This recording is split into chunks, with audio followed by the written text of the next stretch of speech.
Tá, estamos gravando já. Bom, pessoal, vamos continuar a nossa conversa sobre as características mais baixo nível do nosso conversor AD, tá? Lembrando, né, esse assunto não vai entrar na avaliação de vocês, que fica para o ano que vem, mas igual a gente já aproveita e finaliza a etapa aqui relativa ao conversor, tá?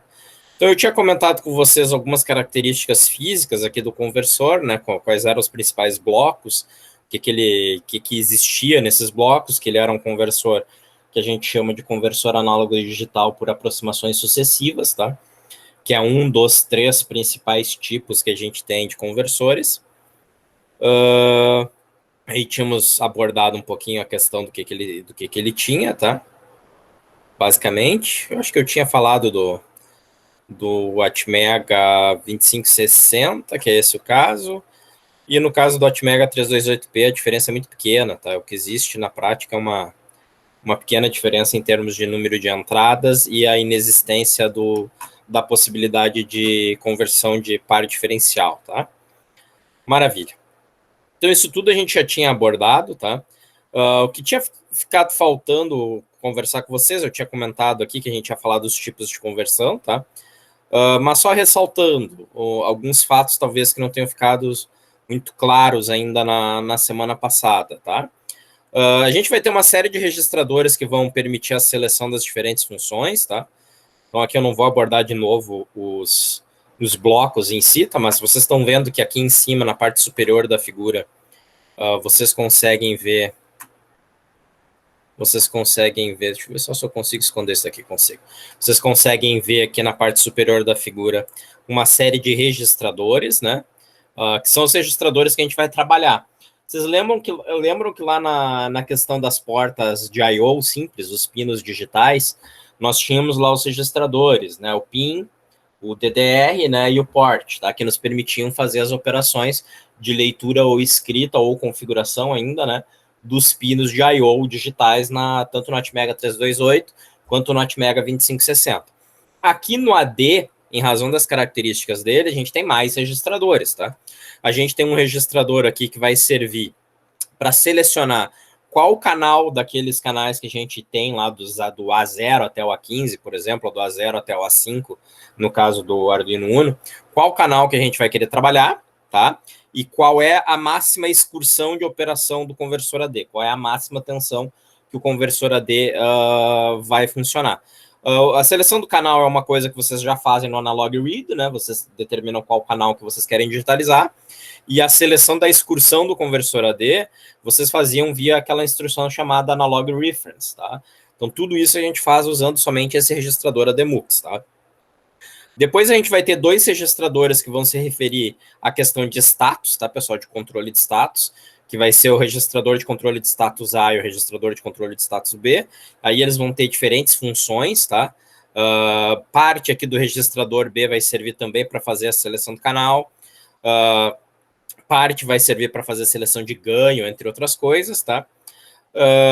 E do registrador A a gente vai ter uma série de funções, tá? Desde a seleção do sinal de acionamento do conversor AD, num dos modos de operação que a gente vai ter, tá? Até a configuração aqui do escalonador do relógio, que vai servir para fornecer o sinal de clock aqui para o nosso conversor que está nesses três blocos. E a gente vai ter dois registradores aqui que vão servir para armazenar o resultado gerado da conversão. Parece muito mais complexo do que é, tá, pessoal? É porque é uma quantidade de informação relativamente grande, né, que a gente tem quando a gente começa a ver o conversor AD, tá? Mas vocês vão ver lá no final, no código de exemplo, que por incrível que pareça é uma coisa bastante simples de funcionar, tá? E de se utilizar. O comentário maior que eu tenho ainda para fazer a respeito dele, tá? É que vocês têm que cuidar só a questão de clock, tá, pessoal? Existe uma recomendação nos datasheets, tanto do Atmega 328P quanto do Atmega 2560, de a gente operar o conversor AD nessa faixa de frequência, tá? De 50 kg a 200 kHz, o clock do conversor. Uma vez que vocês configurem o clock do conversor para trabalhar nessa faixa de frequências, ainda assim, vocês vão precisar de 13 pulsos de clock, na melhor das hipóteses, para realizar uma conversão, tá? O que significa, a grosso modo, pessoal, que vocês teriam aí uma quantidade de conversões que é fácil de determinar, né? A gente teria 200K, tá? Dividido por 13. A gente teria aí uma velocidade máxima de amostragem de cerca de 15 mil amostras por segundo na maior resolução que a gente consegue operar, tá? Isso a gente tem como, digamos assim, contornar e atingir, se não me falha a memória, velocidades de até 1 milhão de amostras por segundo, tá? 1 megasample por segundo, se a gente aceitar uma resolução um pouquinho menor, tá? E aí, então, ao longo aí do restante das lâminas, eu comento isso com vocês. Dito isso tudo, pessoal, a gente vai ter, aqui que eu parei na aula passada, que eu, se eu bem me lembro, tá? A gente vai ter 3 modos de operação, então, do nosso conversor AD, tá? A operação que vocês estão habituadas, tá? Que é a conversão simples, iniciada pelo usuário, é o que vocês fazem com o analog read, né? Apesar dos problemas do analog read, é o que a gente realiza naquela situação, tá? Só que aqui, no caso do Arduino Uno, a gente vai ter a conversão somente de valores simples, ou seja, eu consigo converter só um canal dele, tá? No caso do Arduino Mega, ainda existe a possibilidade de, além de fazer a conversão de um canal simples, fazer a conversão de sinal diferencial. Ou seja, ao invés de eu pegar a tensão em relação ao zero, eu posso pegar a diferença de potencial entre 2 pinos, tá? E posso realizar a conversão AD nele.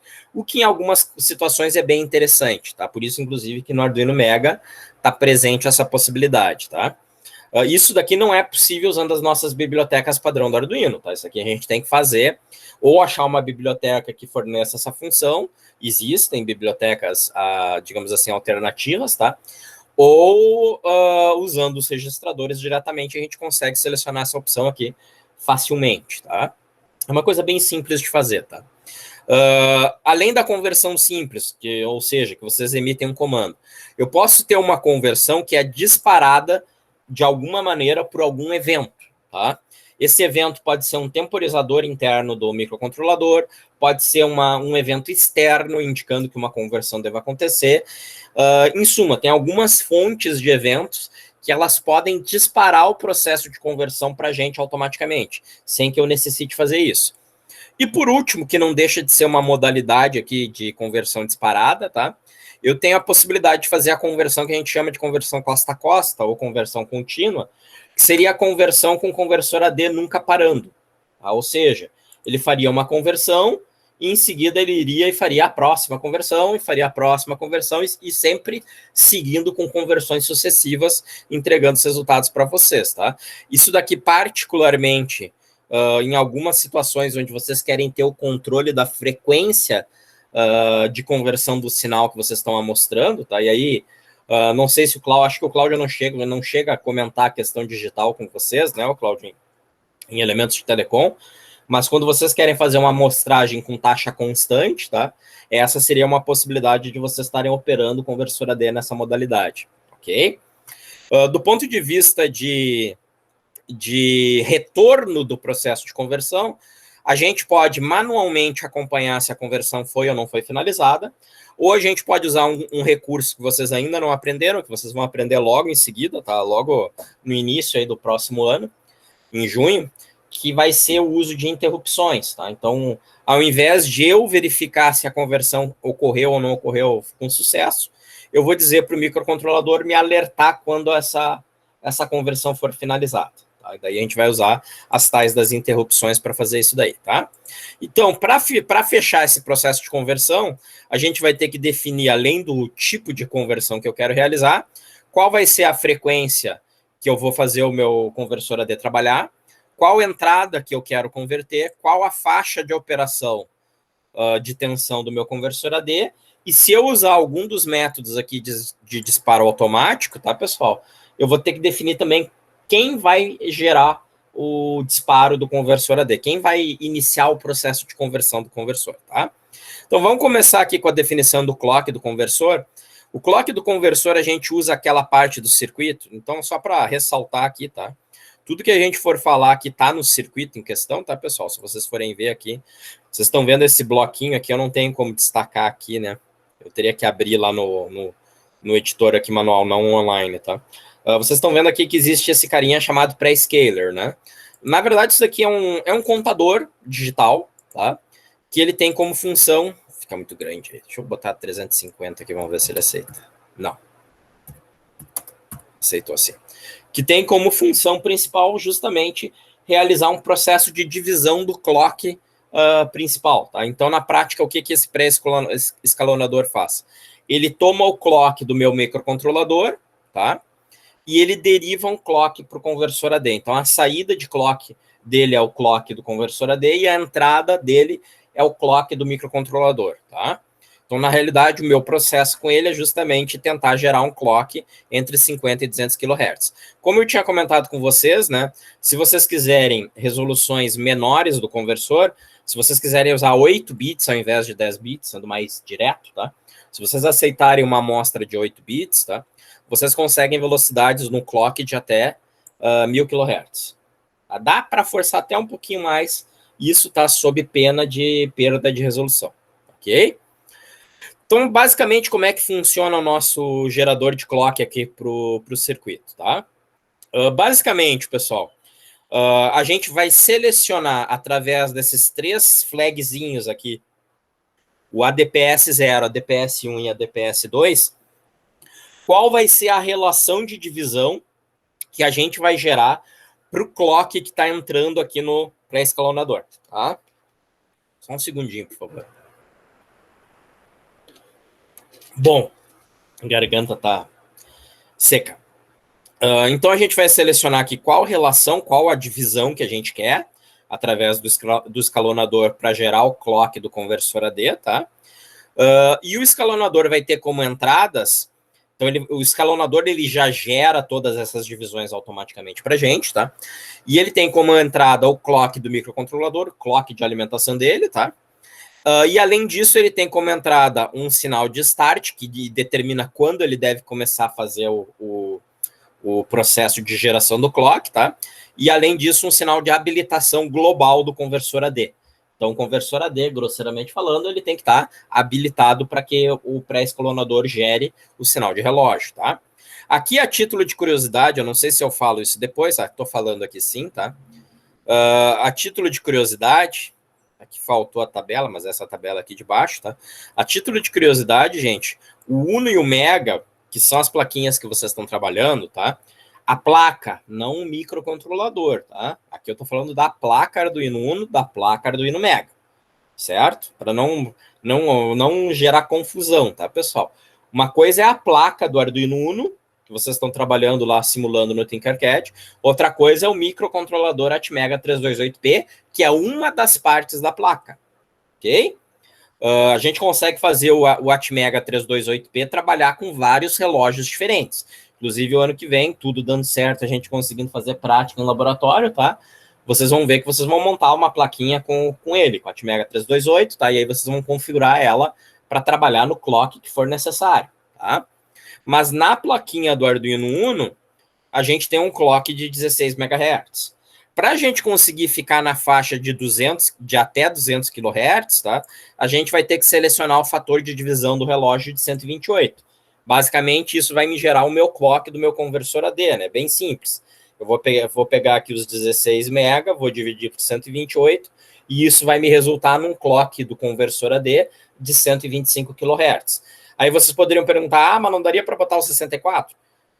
Dá, só que se vocês colocarem o 64, vocês vão ficar com o clock do conversor AD, que é o dobro, né, de 250 kg, ultrapassando o máximo recomendado no datasheet do microcontrolador, tá? Então, se vocês não querem ter nenhum tipo de perda de resolução, para um clock de 16 MB é necessário usar o divisor de 128 vezes. Vocês vão entender o porquê que isso é importante, porque depois eu vou mostrar para vocês uma rotina que vocês vão fazer a configuração livre do conversor, tá? Então, vocês têm que tomar cuidado como é que vocês configuram ele para ter um resultado aceitável, ok? Bom, uma vez que a gente selecione a fonte de relógio aí do conversor, tá? A gente também pode selecionar qual é a faixa de excursão dele, ou seja, qual é a faixa, a zona de tensão que o nosso conversor AD vai trabalhar, tá? E aí a gente tem comportamentos diferentes para o Atmega 328P, que é o que está no Arduino Uno, e a gente tem comportamento diferente para o Atmega 2560, que é o que está no Arduino Mega, tá?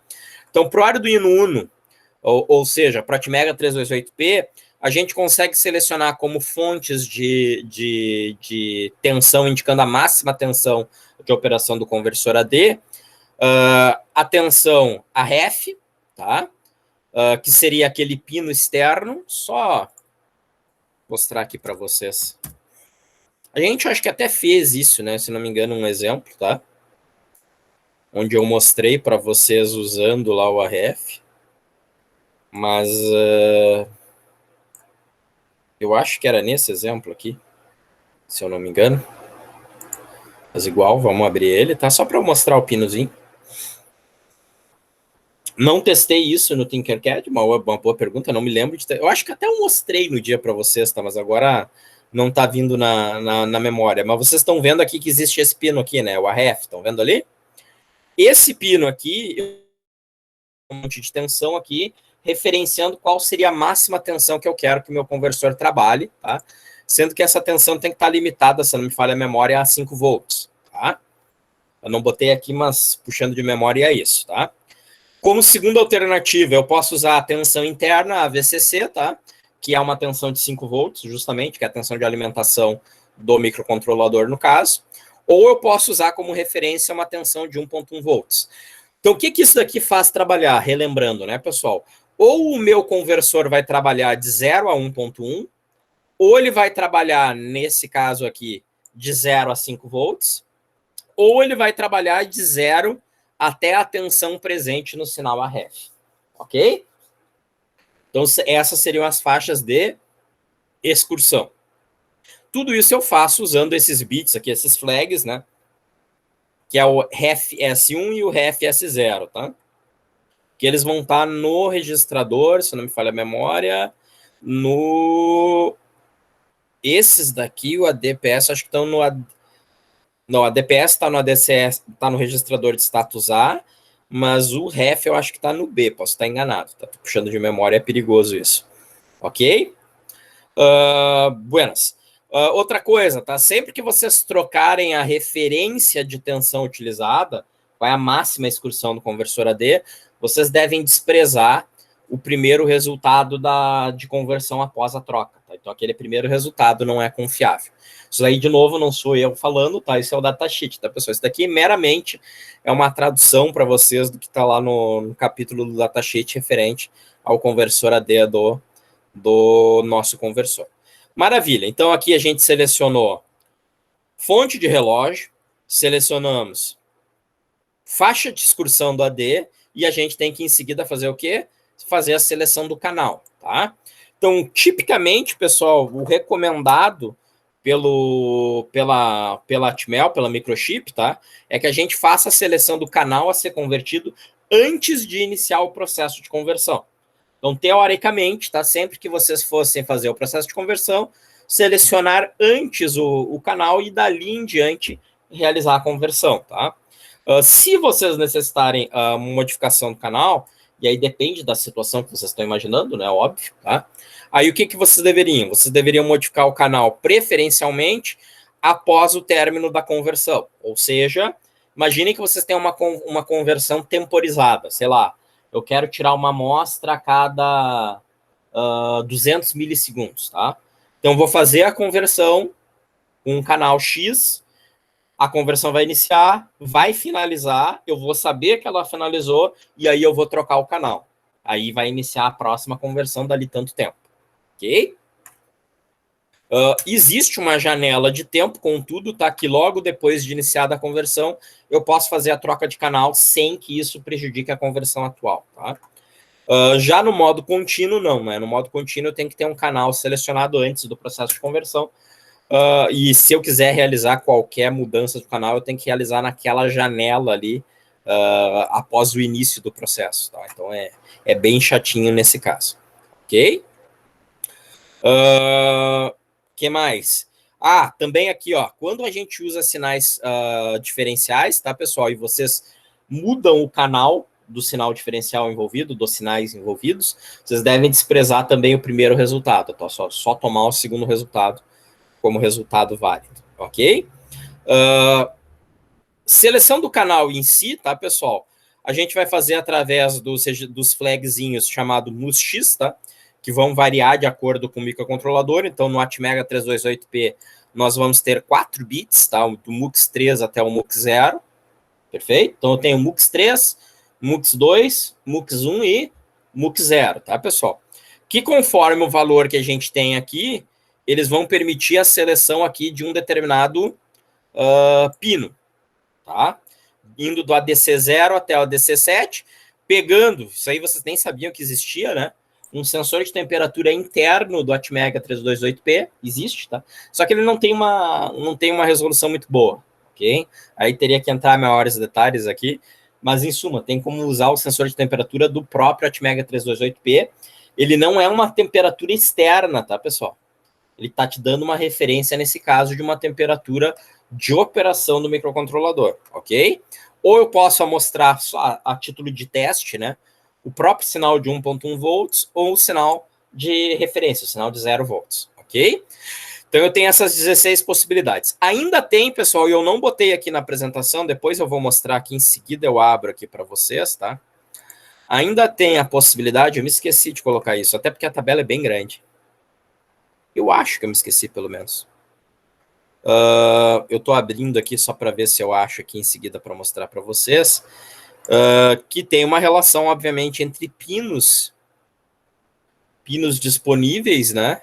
E os pinos que vocês vão ter ali físicos do microcontrolador, tá? Então, deixa eu ver se eu acho aqui. Mas vamos continuar aqui, que em seguida eu localizo isso, se for o caso, tá? No Atmega 2560, pessoal, a gente tem 1 bit a mais, não, 2 bits a mais, minto. Então eu vou do MUX 5 até o MUX 0, perfeito? Por que esse monte de bit, né? 6 bits, pessoal. 6 bits vão me dar aqui um bocado de opções, né? Por quê? Porque além de eu ter a possibilidade de converter os pinos simples, indo de ADC0 até ADC15, eu também tenho a possibilidade de indicar a conversão diferencial, ou seja, a diferença de tensão entre dois canais. Então, vocês podem ver que existe uma referência, um pino que é tomado como a tensão positiva e outro pino que é tomado como tensão negativa, tá? E vocês estão vendo aqui que também existe uma possibilidade que não existe no Atmega 328, né? Não tem aqui na nossa tabela, de eu definir ganho nesse processo de conversão. Em suma, traduzindo de uma forma bem simples, né? Eu vou pegar a diferença, tensão do canal 1 menos a tensão do canal 0 vezes 10. Entenderam? Nessa possibilidade aqui. Então, eu tenho várias configurações de ganho, tá? Óbvio que o ganho mais usual é uma vez, né? Mas em alguma situação bem particular que vocês necessitem, o que isso daqui nos dá de vantagem, né, pessoal? Eu não tenho que usar um amplificador na entrada. Eu já tenho um amplificador no próprio circuito do meu conversor, perfeito? E eu consigo definir o ganho que eu quero realizar em razão desse processo de conversão, tá?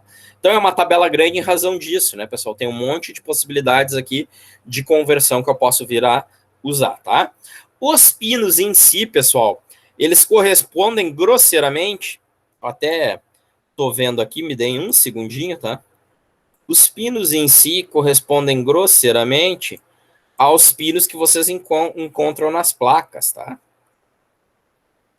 Então, vocês têm o ADC0 correspondendo ao A0, o ADC1 correspondendo ao A1, o ADC2 correspondendo ao A2 e assim por diante, ok? Acho que é isso, posso estar mentindo. Até deixa eu confirmar de novo que eu peguei essa tabelinha e andei verificando ela faz pouco. Só um segundinho. Ou eu posso estar enganado e eu estou misturando aqui com interrupção, que a interrupção sim tem uns pinos bem diferentes, tá? É possível, ok? Mas lá no capítulo de GPIO eu falava dos pinos. Deixa eu confirmar aqui se eu não tô, se eu tô mentindo ou não.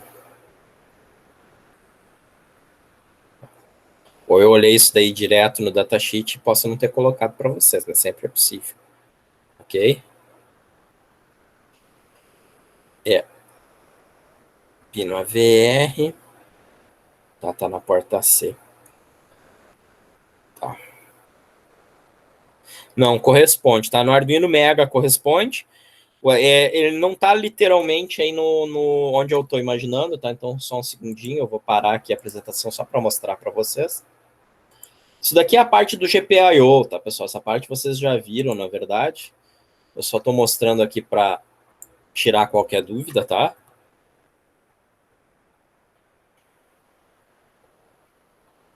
Vocês estão vendo aqui os pinos, né? Não sei se... Deixa eu ver aqui se eu consigo selecionar. Vocês estão olhando essa partezinha aqui da tabela? Só essa que eu consegui ressaltar, não ali para cima, tá? Vocês estão vendo aqui que eu tenho o pino A0 correspondendo ao AD0, né? Então, A0 corresponde ao ADC0, o A1 corresponde ao ADC1 e assim por diante, né? Então, vocês estão vendo que o número que a gente usa na placa do Mega, A0, corresponde ao ADC0 e assim vai até o A15, correspondendo ao ADC15, tá? Já no Arduino Uno, eu não sei se eu mostrei aí no Uno, só para facilitar, não, eu mostrei aqui, ó. A gente tem uma correspondência só do pino A0 até o A5. E se vocês lembraram, se vocês notaram ali na apresentação, eu falei para vocês que a gente tinha do ADC0 até o ADC7, tá? O que significa que nem todos os pinos no Arduino Uno estão disponíveis, tá? Infelizmente. E aí, por que isso, tá? Eu vou justificar rapidamente aqui para vocês. Por que isso? Porque lá no datasheet, vocês vão ver que, desculpe, tô achando aqui o datasheet nosso. No datasheet, vocês vão ver que tem uma correspondência, tá, de pinos.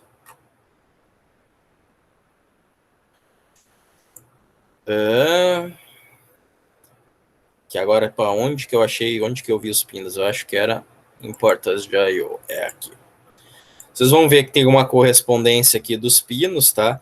Indicando as funções que a gente tem. Ah, mas onde é que tá eles aqui? Era para ser aqui. Porta C, DDR.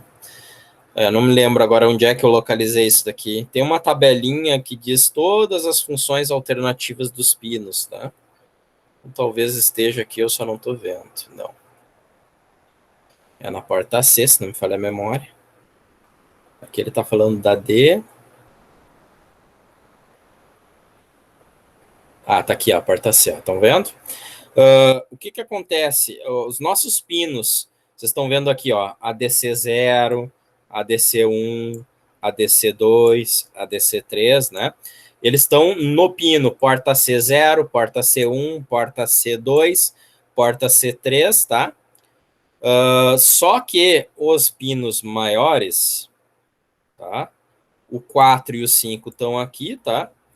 E o 6 e o 7, se não me falha a memória, eles estão em outra porta onde a função é compartilhada. E aí, em razão disso, a gente acaba usando na placa do Arduino Uno a função específica daquele pino, tá? E não a função de conversor AD. Agora eu não vou achar. Bom, eu achei aqui do A0 até o A5, que está na porta C, mas tem essa outra função da porta de pinos que eu não vou achar fácil agora. Bom, em suma, razão tá, para não estar disponível o A6 e o A5 e o A7, por assim se dizer. Infelizmente, a gente acaba não tendo eles porque eles estão sendo usados em outra função do microcontrolador, tá? Então, isso é interessante, né, pessoal? Tanto o Arduino Uno quanto o Mega, mas mais fortemente o Arduino Uno, tá?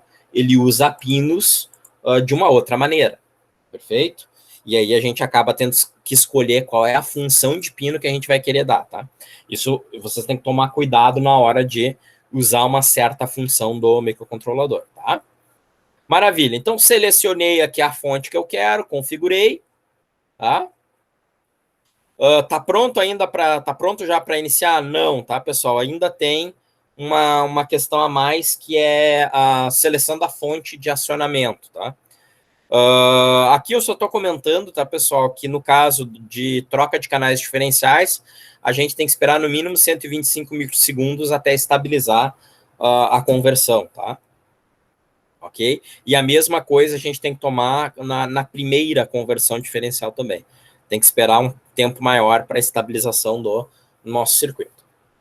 Como último passo para a gente configurar o conversor AD, aqui eu estou falando em configuração ainda dele, né? Eu vou ter que selecionar qual é o sinal que vai disparar o conversor. E aí vocês têm uma coisa bem curiosa. Vocês estão vendo esse sinalzinho aqui chamado ADSC, tá? Isso daqui seria literalmente, na tradução aqui da sigla, né? É o AD Start Conversion. Tá? Ou seja, iniciar conversão do conversor AD. Esse é o sinal que a gente utiliza quando a gente quer manualmente iniciar o processo de conversão. Tranquilo? Agora, se eu quero iniciar o processo de conversão e usar uma fonte externa de modo a selecionar qual é o lugar que eu quero que dispare nova conversão do meu conversor AD, aí eu tenho que configurar a fonte de disparo, a fonte de trigger do meu sinal, através desses flagzinhos que vão ir de ADTS 2 até ADTS 0, tá? E o ADTS vem de ADC Trigger Select, tá? Que vão estar nesse registrador aqui, ADCSRB, tá? Então, tudo isso aqui a gente está fazendo configurações, né, pessoal? E aí, quais são as fontes que a gente tem? Se vocês quiserem usar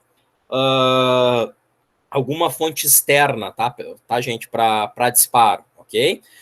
Vocês têm como selecionar o modo contínuo, onde ele faria uma conversão após a outra. Tem como selecionar o uso de um dispositivo interno que a gente ainda nem comentou, tá?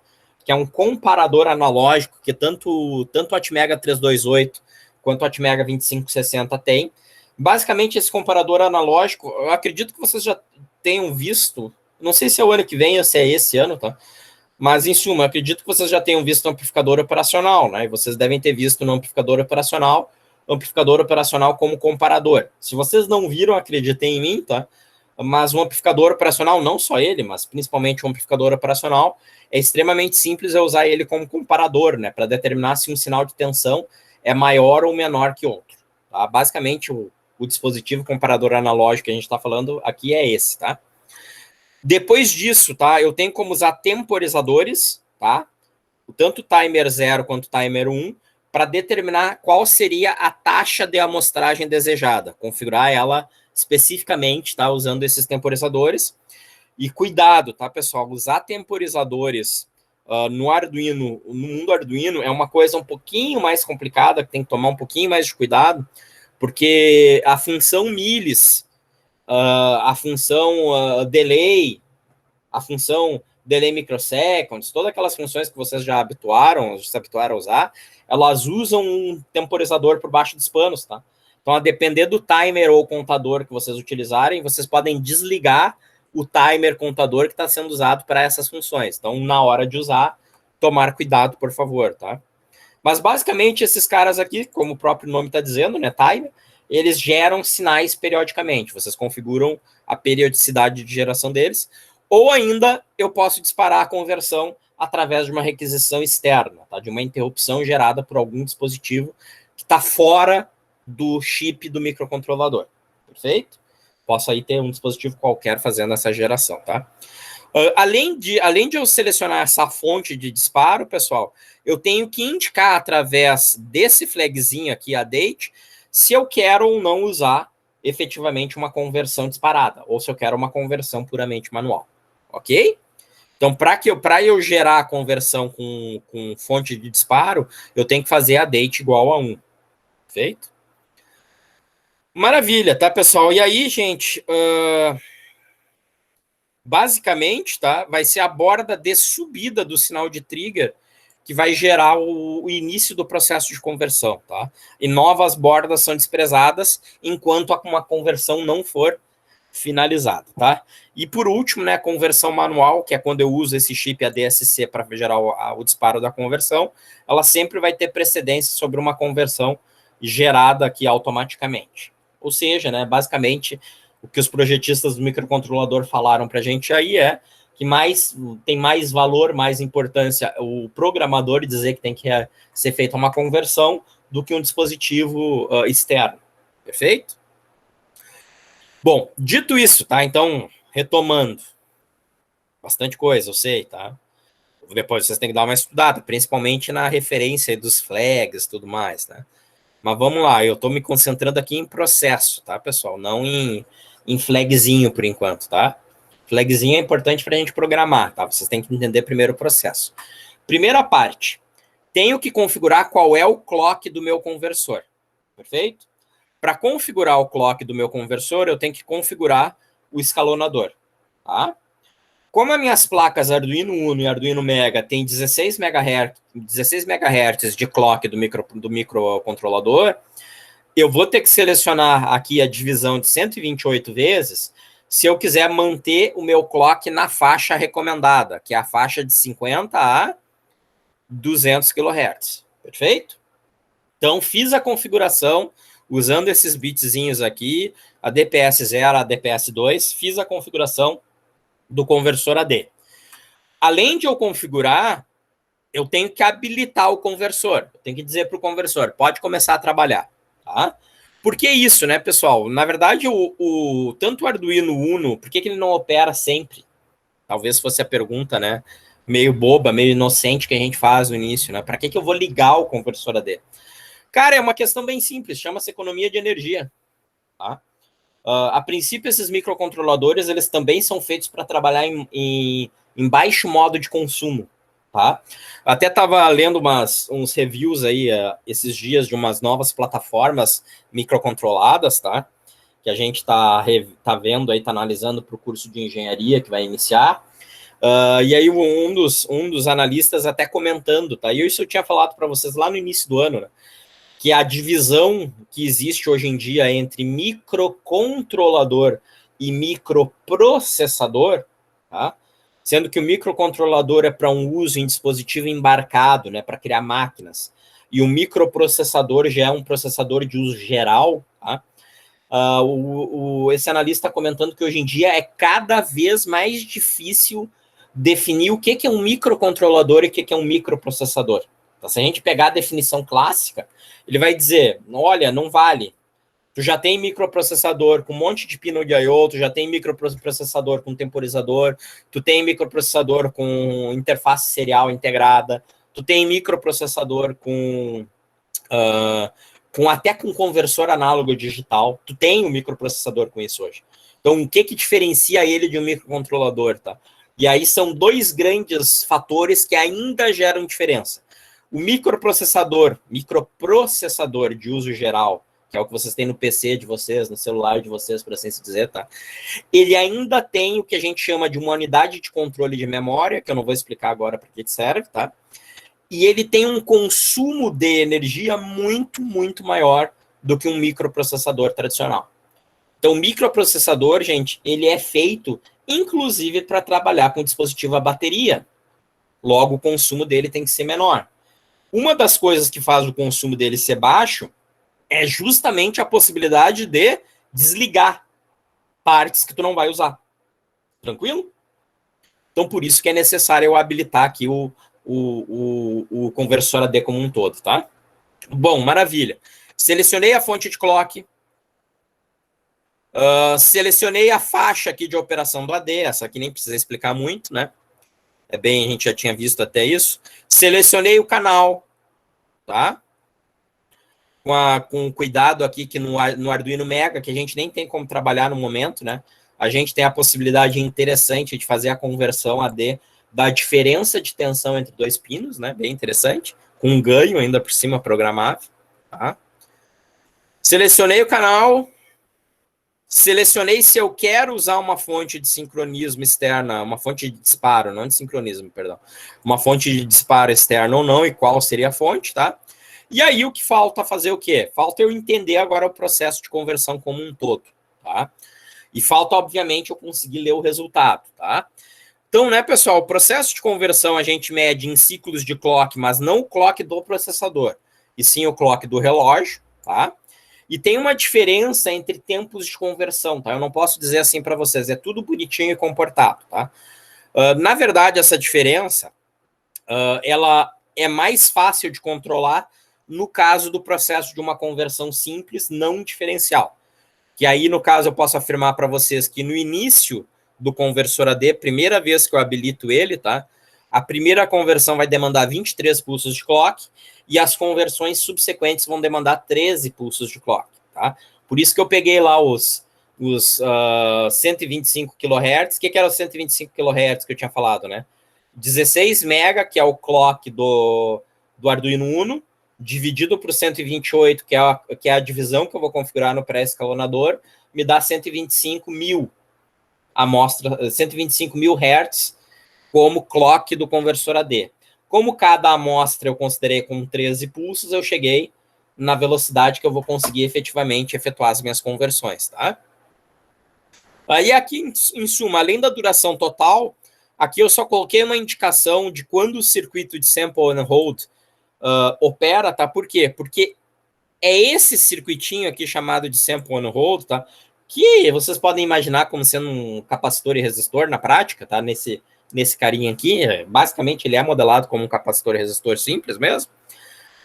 Ele é o circuito que é responsável por capturar a tensão do pino de entrada e estabilizar, congelar aquela tensão até que a conversão termine.